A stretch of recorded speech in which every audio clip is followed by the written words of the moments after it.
But people like to give themselves this excuse. I do not have the energy to do this. Whatever. If you decide that, that's true. But if you watch a motivational video, there's 100 of them on YouTube, thousands even. You go watch one, you'll get fired up. You're like, fuck it, I'm gonna jump some rope.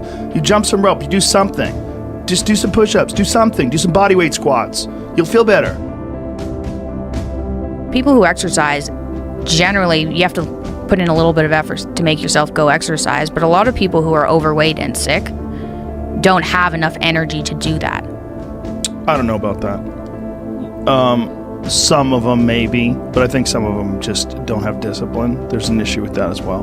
There's also an issue with momentum. You're not used to doing it. It's not a part of your life. It's not something that you're accustomed to, pushing yourself. There's been many days where I didn't want to work out.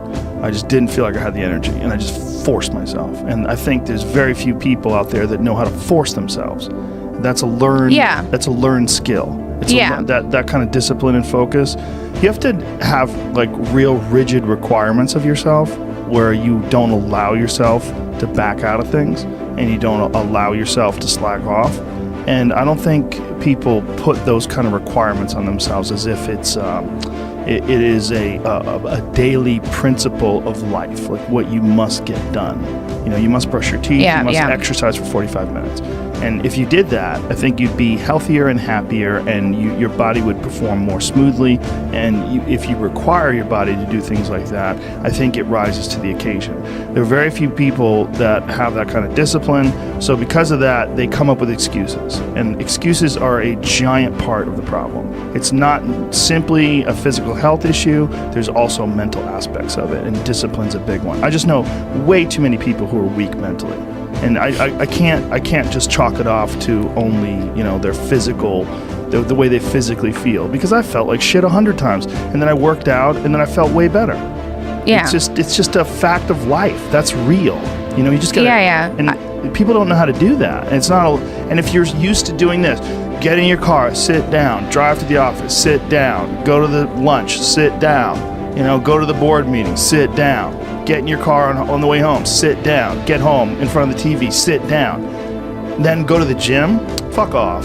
They don't have any energy. You know, their body's like, I don't have it in me to do this. And I don't believe that. I think it's a lot of it is the mindset. I'm talking about the average fat fuck who's just sitting around being lazy. That's really what it is. It's like, I'm sure a lot of it is diet, and a lot of that diet affects their physical health. But there's been many people that have just put their foot down and said, enough, I'm going to change my life. And they don't take any excuses, and they feel way better. Diet is most certainly a part of that, but there's also a discipline aspect. And these things are not mutually exclusive. They exist together. They're all together. And they work symbiotically. The way your mindset affects the choices you make with your diet.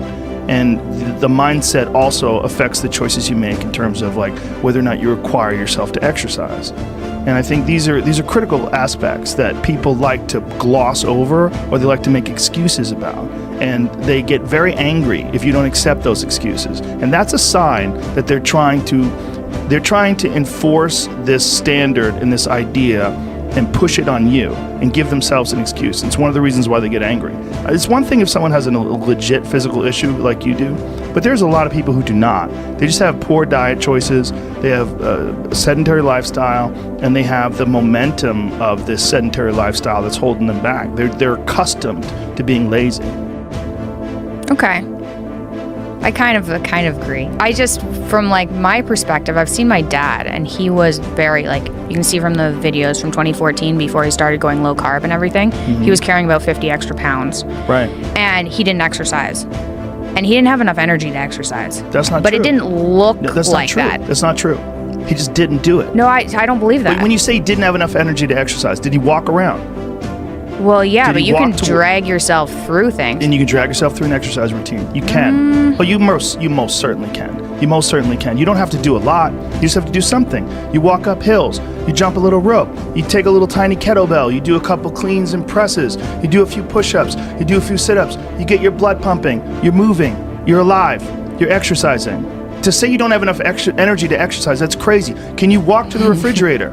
Then you can exercise. I'm not saying that you have to run marathons, You can exercise, and everyone should fucking exercise. I agree. Everyone should exercise. But don't ever say, these people are so crazy. They want you to believe, I don't have the energy to exercise. God damn it. Everyone does. If you're alive, you can exercise. I believe that. I've been there. I know I'm a different case, but I've seen my dad there. And then here's the thing. Once he fixed up his diet, once he went to this carnivore diet, he's exercising now. Sure, he's got less weight on his body. He feels better. And he has energy. That's wonderful. He could have exercised then too. He would have felt shittier, for sure. Wouldn't have felt as good as he's feeling now. But to give people this excuse, I don't have the energy to exercise, that is crazy to say. Can you walk to the fucking refrigerator? Yes. Well, you can exercise. You don't have to do anything crazy. Just walk around the block. There's 80-year-old ladies who take yoga with me. They're fucking really old, and they're in there. They're going after it. They could easily say, I don't have the energy to do that. But they don't. It's a mental attitude. They make a decision. I agree. Like, there's a lot of it's discipline. You're going to get people who just won't exercise. You don't have to kill yourself. You don't have to go to a CrossFit class and try to do the workout of the day. You don't have to go nuts and do clean and presses with 150 pounds. You don't have to do that, but you have to do something. Just get your blood moving. Your body has requirements. It wants to move. It really does. And when it does, you feel better. But people like to give themselves this excuse. I do not have the energy to do this. Whatever. If you decide that, that's true. But if you watch a motivational video, there's 100 of them on YouTube, thousands even. Go watch one, you'll get fired up. You're like, fuck it, I'm gonna jump some rope. You jump some rope, you do something. Just do some push-ups, do something, do some bodyweight squats. You'll feel better. But it's also like learning that and having that as a part of your daily life. It has to be, again, I'm not talking about someone like you who's in the throes of this autoimmune disorder where you're getting your hip replaced at 17. I'm not talking about someone with like serious degenerative illness. I'm talking about just a regular person who's overweight. You can do it. There's a lady who's like 450 pounds that takes yoga with me. She's enormous. She's in there. She's probably really embarrassing. Very hard to do. Yeah. And she's in there. Anyone could do it. We can do it. And again, I'm not saying do what Michael Phelps does. I'm just saying just do something. Got to do something. We have fucked up lifestyles. The lifestyles that people have are just, the human body is not designed to sit down all day, and it's certainly not designed to be stuck in traffic and be in an office and just be, fluorescent lights and just sitting there in front of a fucking computer monitor watching your soul get sucked through the LCD screen. It's crazy. Yeah, I agree. I think we got to be really careful with just the way we describe things. It's like say, I don't have the energy to do something. Like, fuck off. Stop.